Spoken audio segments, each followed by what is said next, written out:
바로 시작하겠습니다. 먼저 후쿠오카와 요코하마 마리노스의 경기를 분석해 보도록 하겠습니다. 후쿠오카 일본 일부 파리 승승승승무입니다. 마리노스를 상대로도 플랜 A를 유지할 것으로 보입니다. 후쿠오카의 플레이는 매우 낮은 라인과 신승 양상을 노리는 것입니다. 마리노스가 여기를 뚫느냐 아니냐에 따라서 승패가 갈리는 편이라고 할 수 있겠습니다. 물론 후쿠오카의 우세를 기대하고 있는 상황은 아닙니다. 후쿠오카가 2011년 이후로는 마리노스 상대로는 2골 이상을 기록한 적이 없습니다. 따라서 한 골 싸움에서는 후쿠오카가 전반적으로는 불리하다고 보는 매치입니다. 마리노스 일본 일부 11위 패무패승승입니다. 마리노스의 플레이는 미드필더와 브라질 공격수들의 결정력에 따라서 갈리는 편입니다. 일단 삿포로전에서도 주도권을 꾸준히 쥐는 등 상당히 우세한 흐름을 탄 점은 긍정적으로 볼 수 있겠습니다. 다만 하타나카에 이어서 나가토까지 이탈하는 등 점점 수비라인에서의 문제가 생기고 있는 상태입니다. 지난 시즌 말 및 수비진의 뎁스가 얇아지면서 역습 제어에 문제가 생겼다는 점은 감안해야 합니다. 일단 후쿠오카가 라인을 내리고 매우 보수적으로 하는 성향이 짙습니다. 마리노스가 이를 돌파를 할 수 있느냐가 관건입니다. 물론 브라질 공격수들의 결정력이나 전개 능력을 신뢰할 여지는 있겠지만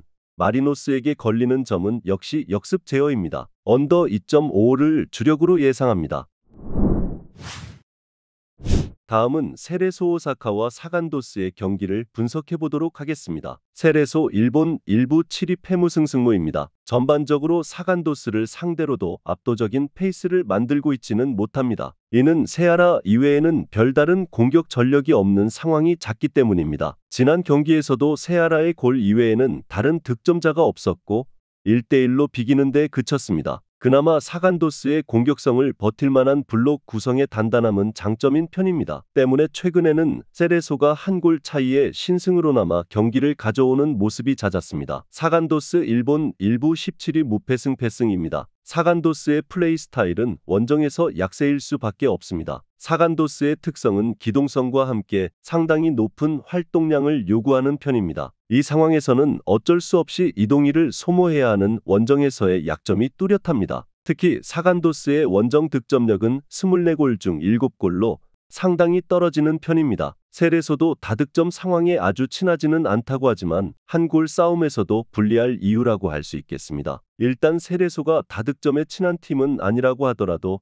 사간도스를 상대로는 코어 라인의 힘과 수비로 신승이나마 기록하고 있는 흐름입니다. 사간도스의 득점 기록도 원정에서는 그다지 좋은 편은 아니기도 했습니다. 물론 세레소도 세아라 이외에는 별다른 주포가 없습니다. 2골 차 이상 승리 기록은 조심스럽게 보고 있습니다. 세레소 오사카의 승리를 예상합니다. 다음은 FC 도쿄와 삿포로의 경기를 분석해 보도록 하겠습니다. 도쿄 일본 일부 6위 패패승무승입니다. 도쿄가 삿포로를 상대로는 주도권을 잡고 가려고 할 가능성이 있습니다. 다만 삿포로의 플레이 스타일 자체가 중앙에서의 많은 인원수 확보라는 점을 감안해야 할 듯합니다. 다행히 삿포로가 지난 경기에서 마리노스의 주도권 싸움에서 철저하게 밀리는 모습을 보여준 점은 감안해야 하고 삿포로의 공세도 정밀도가 꽤 떨어질 수 있다는 점은 도쿄 입장에서는 호재라고 볼 여지가 있습니다. 삿포로 일본 일부 20위 무승승패패입니다. 삿포로의 플레이는 지난 경기에서도 골 기록을 보장하기는 어려웠습니다. 마리노스와의 주도권 싸움에서 완패를 했고 롱볼 위주로 빌드업을 하는데 그쳤기 때문입니다. 삿포로가 전반적으로 공세적인 플레이를 유지한 상황에서도 공격 찬스 생성이 매끄러웠다고 하기는 어려운데 롱볼 플레이를 하는 상황에서의 정밀도도 좋게 보기는 어려울 것으로 보는 편이 좋아 보입니다. 전반적으로 주도권 싸움에서 강호들의 플레이를 삿포로가 잘 대응하지는 못했고 오히려 롱볼로 이어지는 등 삿포로의 공세가 그다지 효율적이었다고 보기는 어려웠던 것이 사실입니다. 도쿄도 삿포로의 중앙 위주 플레이에 어느 정도 고생할 수는 있어도 한 골 싸움에서는 유리할 것으로 보고 있습니다. FC 도쿄의 승리를 예상합니다.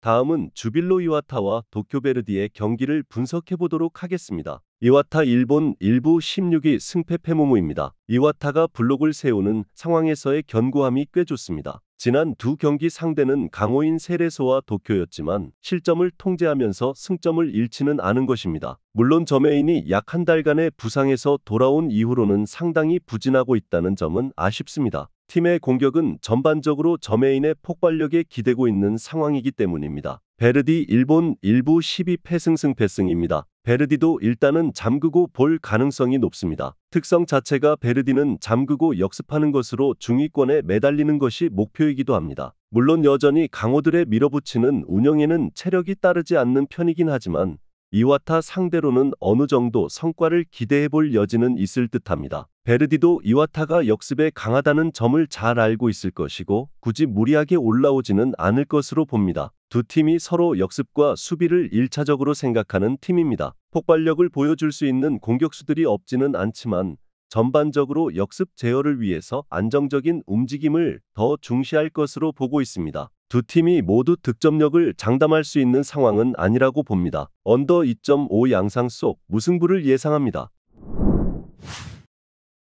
마지막으로 가시마 앤틀러스와 간바 오사카의 경기를 분석해 보도록 하겠습니다. 가시마 일본 일부 2위 승승승무무입니다. 전반적으로 간바에 대한 전적은 나쁘지 않은 수준입니다. 다만 가시마가 압박과 역습에 강한 팀에게 약점을 보인다는 점은 아쉬운 점입니다. 특히 간바가 수비와 역습을 바탕으로 원정에서도 기복 없는 실점 통제력을 보이고 있어 빌드업에서의 실수가 어느 정도 있는 가시마 입장에서는 간바가 꽤 까다로운 상대라고 봐야 합니다. 간바 일본 일부 3위 승승승승승입니다. 간바의 장점은 수비력일 것입니다. 홈과 원정에서 모두 안정적으로 경기를 풀어가고 있는 모습을 보여주고 있습니다. 적어도 실점 통제력에서는 간바가 기복이 없을 것으로 봐야 할 것입니다. 문제라면 간바가 상당히 원정에서는 소극적인 모습을 보여준다는 것입니다. 올 시즌 원정에서의 득점 비중은 33%에 그치고 있기도 한데 최근 원정에서의 페이스가 나쁘지 않지만 그래도 간바가 1차적으로는 수비적으로 강점을 보여줄 것을 기대하는 편이 좋겠습니다. 일단 가시마도 압박과 수비에 강한 간바가 부담스러울 것입니다. 간바의 수비가 홈과 원정을 가리지 않고 안정성을 유지하고 있습니다. 물론 간바도 원정에서는 상당히 조심스러운 운영으로 일관하면서 홈과 비교하면 득점력이 다소 부족한 흐름을 타고 있는 것이 사실입니다. 언더 2.5 양상 속 무승부를 예상합니다. 영상에서 알려드리는 내용들은 모두 1차 분석 내용들이며 2차 분석과 최종 조합픽은 영상 하단 고정 댓글 링크로 문의 주시면 안내 도와드리도록 하겠습니다. 시청해주셔서 감사합니다.